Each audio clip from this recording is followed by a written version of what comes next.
បាទចឹងជាបឋមសូមគ្រប់នឹងជម្រាបសួរដល់គណៈគ្រប់គ្រងសាលាលោកគ្រូអ្នកគ្រូផ្នែក ICT និងលោកគ្រូអ្នកគ្រូទទួលបន្ទុកមុខវិជ្ជាទាំងអស់ចឹងសម្រាប់វីដេអូនេះខ្ញុំនឹងចែករំលែកលោកគ្រូអ្នកគ្រូយើងពីរបៀបនៃការគណនាលទ្ធផលសិក្សាបាទមិនថាប្រចាំខែប្រចាំជំនាន់ឬក៏ប្រចាំឆ្នាំទេអញ្ចឹងខ្ញុំនឹងបញ្យល់លោកគ្រូអ្នកគ្រូយើងពីរបៀបនៃការគណនាវិញអញ្ចឹងជារួមតាក់ទងនឹងលទ្ធផលប្រចាំខែខ្ញុំជឿជាក់ថាលោកគ្រូយើងអនុវត្តកន្លងមកអត់ជាបញ្ហារួមទេអត់បញ្ហាចោតទេបាទ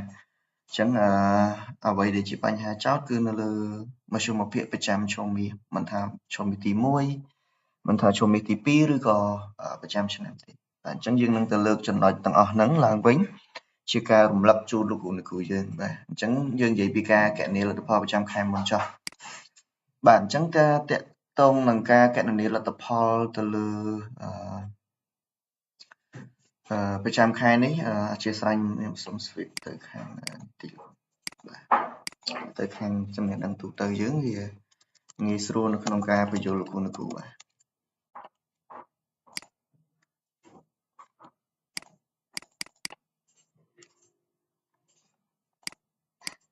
បាទអញ្ចឹងយើងមកមើលផ្នែកទូទៅរបស់យើងវិញបាទអញ្ចឹងយើងត្រូវចូលទៅក្នុងបន្ទុកបាទបន្ទុកហ្នឹងអញ្ចឹងលោកគ្រូយើងនឹងឃើញអំពីផ្ទាំងនៃលទ្ធផលសិក្សាអញ្ចឹងជាទូទៅខ្ញុំទទួលបានសំណួរជាច្រើនដែលសាលាគាត់សាកសួរថានៅពេលដែលយើងធ្វើការគណនាលទ្ធផលប្រចាំឆ្នាំទៅគឺវាជាប់បាទវាជាប់ប្រចាំខែកក្កដានេះវាអត់ឲ្យគណនាទេអញ្ចឹងសូមបញ្ជាក់នៅក្នុងវីដេអូនេះថាវាមិនមែនដោយសារតែជាប់ខែទេបាទវាអត់មិនមែនដោយសារជាប់ខែឬក៏អីហ្នឹងទេព្រោះការគណនាលទ្ធផលប្រចាំឆ្នាំវាមានតែករណី2ទេករណីទី1មធ្យមភាពប្រចាំឈុំមាស1វាត្រូវពឹងទៅលើលទ្ធផលប្រចាំឈុំមាស1ហ្នឹងហើយមួយទៀតគឺលទ្ធផលប្រចាំឈុំមាស2ពីព្រោះប្រចាំឆ្នាំគឺយកលទ្ធផល2ហ្នឹងយកមកធ្វើការគណនាបាទអញ្ចឹងឥឡូវខ្ញុំសូមសង្កត់ទៅលើការគណនាលទ្ធផលប្រចាំខែវិញអញ្ចឹងជាទូទៅនៅក្នុងការគណនាលទ្ធផលប្រចាំខែណាខ្ញុំនិយាយខែអញ្ចឹងអ្នកលោកគ្រូចូលមកសិនក្នុងករណីដែលយើងចង់គណនាលទ្ធផលប្រចាំខែមួយណាពេលដែលលោកគ្រូបញ្ចូលបន្ទុកឬក៏ធ្វើការគណនាមុនពេលណាលោកគ្រូមុនពេលនេះលោកគ្រូចូលមកពិនិត្យចំណុចនេះសិនចំណុចទី1លោកគ្រូមើលតាមមុខវិជ្ជាណាដែលយើងមានបន្ទុកយើងគ្រីសមកឯមុខវិជ្ជាណាដែលអត់មានបន្ទុកទេលោកគ្រូយើងត្រូវធ្វើការដោះធីកចេញបើមិនអញ្ចឹងទេវានឹងគិតមេគុណទៅលើហ្នឹងហើយអញ្ចឹងកាលណាទៅគិតមេគុណទៅលទ្ធផលចេញមកប្រកាសជាខុសបាទហ្នឹងចំណុចហ្នឹងខ្ញុំជឿជាក់ថាលោកគ្រូយើងប្រកាសជាចេះហើយព្រោះយើងអនុវត្តកន្លងមកមួយឆ្នាំហើយនៅតាមសាលាដែលគាត់បានអនុវត្តណាឧទាហរណ៍ដូចខេត្តពោធិ៍សាត់ឧត្តរមានជ័យ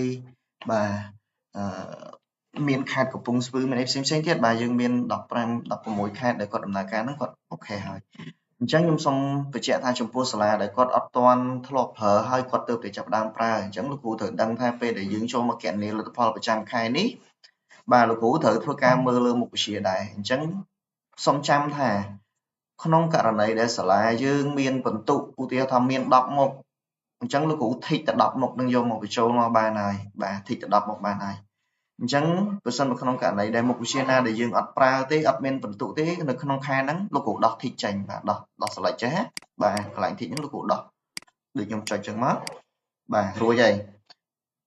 បន្ទាប់ពីយើងធីកឬក៏យើងដោះធីករួចរាល់ហើយលោកគ្រូចុចប៊ូតុងបញ្ចូលបន្ទុកទៅអញ្ចឹងវានឹង direct ចូលមកក្នុងផ្ទាំងបញ្ចូលបន្ទុកទៅតាមមុខវិជ្ជានីមួយៗនេះអញ្ចឹងលោកគ្រូអាចធ្វើការបញ្ចូលម្ដងមួយឬក៏លោកគ្រូអាចធ្វើការ import បន្ទុកហ្នឹងអញ្ចឹងតាក់ទងនឹងការបញ្ចូលលោកគ្រូអាច typing បញ្ចូលទៅហ្នឹងចំណុចទី1ចំណុចទី2នៃការនាំចូលលោកគ្រូអាចទៅមើលវីដេអូពីរបៀបនៃការនាំបន្ទុកចូលនៅលើទម្រង់ Excel បានបាទអញ្ចឹងយើងមានពីរជម្រើសនឹងជូនអញ្ចឹងបន្ទាប់ពីយើងបញ្ចូលរួចរាល់ឬក៏ហើយអស់ណាលោកគ្រូបាទហើយអស់ហើយបើក្នុងករណីលោកគ្រូថាអីខ្ញុំទៅបញ្ចូលបាន3មុខចង់រក្សាទុកសិនអាហ្នឹងក៏បានដែរអីទេលោកគ្រូអាចធ្វើការចុចប៊ូតុងរក្សាទុកមកអញ្ចឹងនៅក្នុងចំណុចនេះវាមានលក្ខខណ្ឌ2ដែរលក្ខខណ្ឌទី1បើក្នុងករណីដែលលោកគ្រូថាខ្ញុំ select 10មុខតែខ្ញុំបញ្ចូលបានតែ5មុខទេខ្ញុំសល់5មុខទៀតហើយខ្ញុំចង់រក្សាទុកសិនបាទអញ្ចឹងនៅពេលដែលរក្សាទុកទៅវាប្រកាសជា load mistake មួយបញ្ជាក់ជូនលោកគ្រូថាបន្ទុកនោះបានបញ្ចូលជោគជ័យហើយតើលោកគ្រូចង់ធ្វើការគណនាអត់អញ្ចឹងអានោះវាចូលលក្ខខណ្ឌទី1បើសិនបើក្នុងករណីថាលោកគ្រូថាខ្ញុំអត់តន់ចង់គណនាទេអញ្ចឹងលោកគ្រូចុចប៊ូតុងបិទទៅបន្តមកទៀតយើងធ្វើការចាក់ចេញទៅបាទចាក់ចេញពីផ្ទាំងហ្នឹងទៅអាហ្នឹងរួចហើយបន្ទុកគឺរក្សាទុកនៅហ្នឹងហើយហ្នឹងចំណុចទី1ចំណុចទី2នៅពេលដែលយើងធ្វើការរក្សាទុក ក្នុងករណីដែលលោកគ្រូបញ្ចូលបន្ទុកហ្នឹងពេញលេញ 100% ហើយ10មុខគឺបានបញ្ចូល10មុខហើយអញ្ចឹងវាសួរថាយើងចង់កណនីអត់អាហ្នឹងក៏ជាជំរើសដែរបើលោកគ្រូថាខ្ញុំចង់កណនីបន្ទុកហើយចង់មើលលទ្ធផលបឋមសិនលោកគ្រូចុចកណនីទៅអញ្ចឹងវានឹងចូលមកដល់ផ្ទាំងកណនីនេះអញ្ចឹងវានឹងប្រាប់មុខវិជ្ជាទាំងអស់ដែលមាននៅក្នុងហ្នឹងជូនលោកគ្រូបាទនេះបន្ទាប់មកវានឹងធ្វើការបញ្ជាក់បន្ទុកសរុបហើយនឹងមេគុណដែលយើងមានដែលយើងជ្រើសរើសហ្នឹងបាទនេះថាបន្ទុកសរុបមាន 5.4 អញ្ចឹងវាចែកនឹង16ហ្នឹងគឺសំដៅទៅលើសន្ទុះនៃ16ហ្នឹងហើយបាទដែលលោកគ្រូមាន10មុខតែសន្ទុះយើងមានដល់16សន្ទុះដោយសារតែមុខវិជ្ជាភាសាខ្មែរវានឹងមានមុខវិជ្ជាមេគុណថាបន្ទុក maximum 100 ឬក៏150អញ្ចឹងសន្ទុះនេះវានឹងប្រែប្រួលតាមនឹងដែរបាទ50សន្ទុះ1បាទ100សន្ទុះ2 150សន្ទុះ3អញ្ចឹងទៅ125សន្ទុះ2ចុចជាងអញ្ចឹងទៅបាទហ្នឹងគឺប្រព័ន្ធនឹងរៀបចំតាមនឹងជួលោកគ្រូ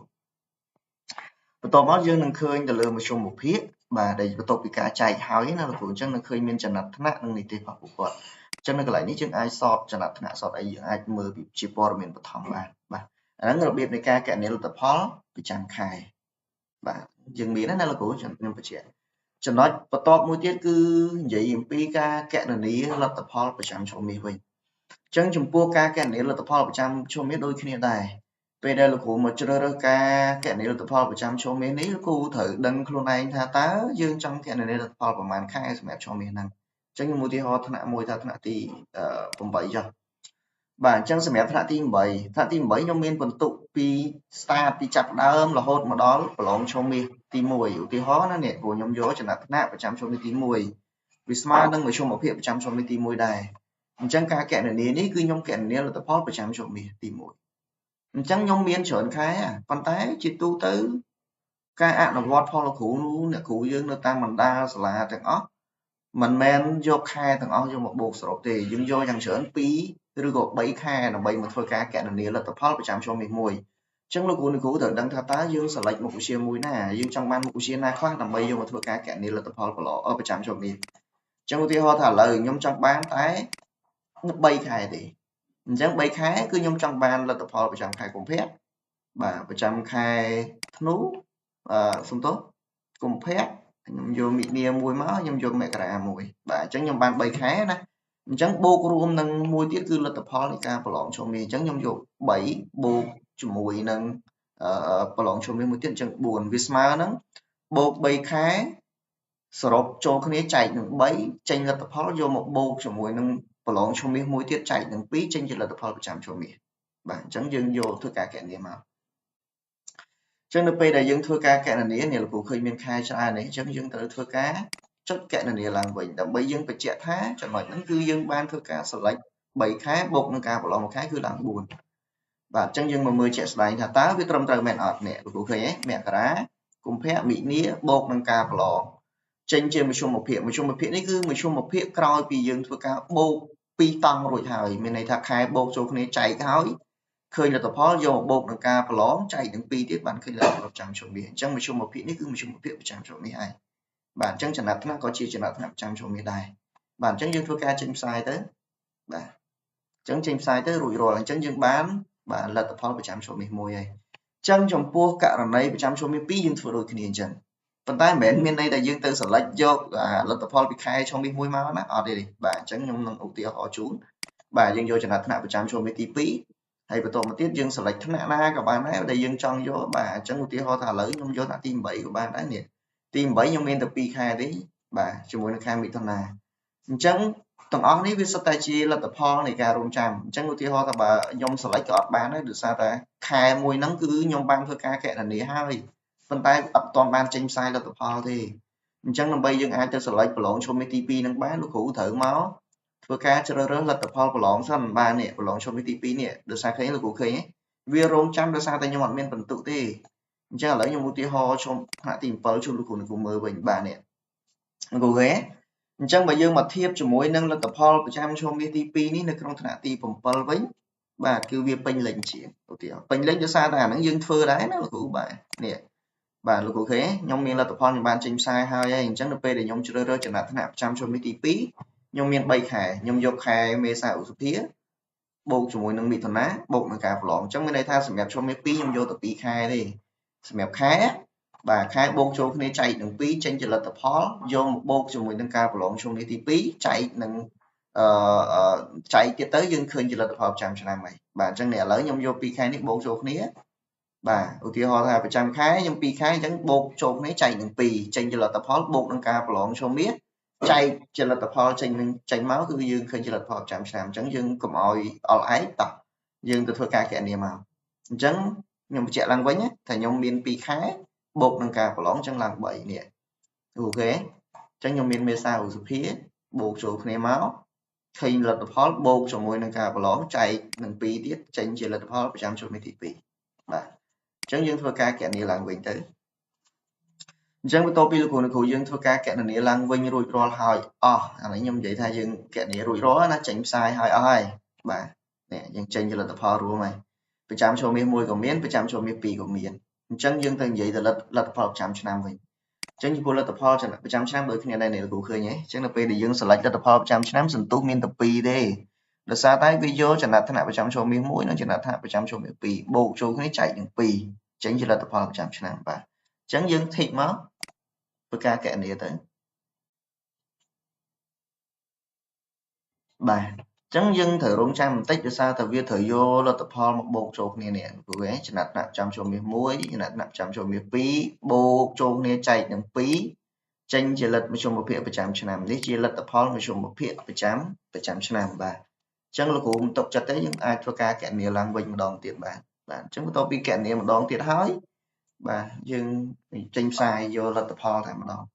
hay bậc không cả này tha là cụ thắng nhung thưa kho nhung trong cái prai nhung trong cái này lang quanh trong thưa lang quanh đón tiếp ban ở đây thì thưa thầy ở bên vẹn pò này thì cái này nó của ai kẹn địa ban trưởng đòn bạn này chẳng dương tranh sai đấy chẳng là p để dương tranh sai bên đây than ấy chỉ là tập hợp play cả chỉ là tập hợp sầm rải vậy đấy là cụ chỉ là tập hợp sầm rải vậy vàហើយបន្តែសួរថាលទ្ធផលសម្រាប់នឹងកែបានអត់បាទគណៈគ្រប់គ្រងសាលាឬក៏ ICT ដែលគាត់ទទួលបន្ទុកក្នុងការកាន់ប្រព័ន្ធជាអ្នកគ្រប់គ្រងប្រព័ន្ធនៅតែអាចធ្វើការអាប់ដេតព័ត៌មានបានក្នុងករណីណាមួយបាទអញ្ចឹងនេះអញ្ចឹងយើងអាចទាញលទ្ធផលប្រចាំឆ្នាំបានដែរបាទតម្រងសភៅធំសភៅតាមដានក្រុមសង្ខេបប្រាំងកិត្តិយសអីហ្នឹងបាទប្រចាំឆ្នាំហើយយើងអាចមកទាញបានដែរអញ្ចឹងនៅក្នុងវីដេអូហ្នឹងគឺមានតែប៉ុណ្្នឹងទេដែលខ្ញុំចង់បញ្ជាក់ជូនលោកគ្រូថានៅក្នុងវីដេអូនេះគឺយើងដាក់ full share មកគឺមានការកណនាលទ្ធផលប្រចាំខែប្រចាំឆ្នាំនិងលទ្ធផលប្រចាំខែប្រចាំជំនាញនិងប្រចាំឆ្នាំបាទអញ្ចឹងបើសិននៅក្នុងករណីដែលលោកគ្រូមានសំណួរឬក៏ចំណុចផ្សេងៗអាចធ្វើការតាក់ទងមកក្រុមការងារបន្ថែមទៀតដើម្បីសាកសួរបាទសូមគោរពអរគុណសូមជម្រាបលា